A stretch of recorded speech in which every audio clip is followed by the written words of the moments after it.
Some time ago, in a curious little town settled in the midst of moving slopes and rich plant life, there carried on with a steadfast canine named Mate.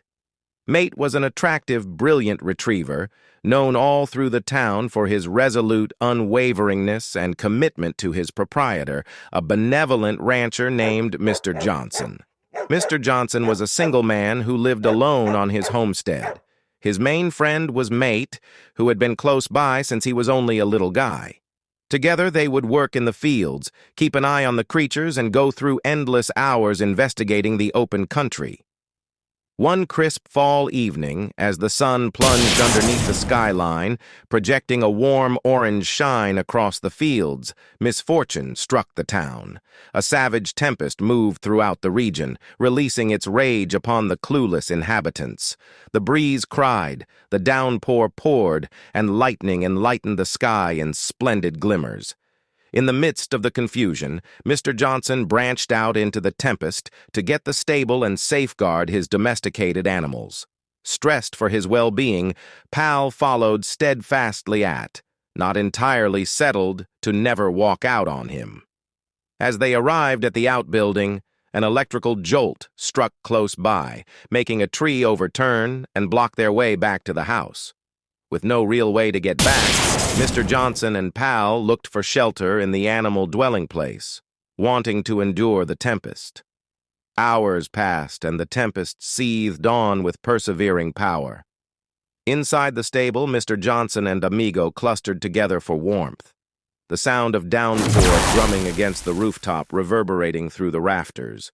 In spite of the wailing breeze and crashing thunder, Amigo stayed ardent by his lord's side, offering solace and friendship in their period of scarcity.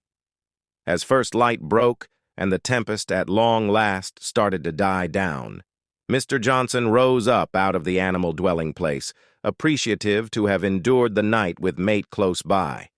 In any case, as he studied the harm left in the tempest's wake, his heart sank. The farmhouse lay in ruins, its rooftop removed by the brutal breezes.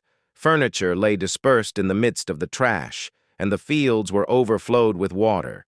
It would require weeks, in the event that not months, to fix the harm and remake what had been lost. In spite of the decimation, Mr. Not entirely set in stone to continue on. With Amigo close by, he set to work, cleaning up the garbage, rescuing what he could, and gradually revamping their home and their lives.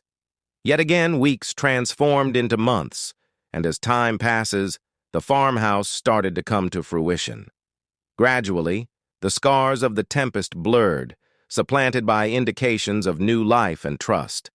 Through everything, Mate never faltered in his dedication to Mr. Johnson, working resolutely close by, offering solace and backing in the manner in which he could. As the months transformed into years, the connection between Mr. Johnson and Amigo just developed further. Together, they dealt with life's difficulties directly, knowing that as long as they had one another, they could beat whatever came their direction.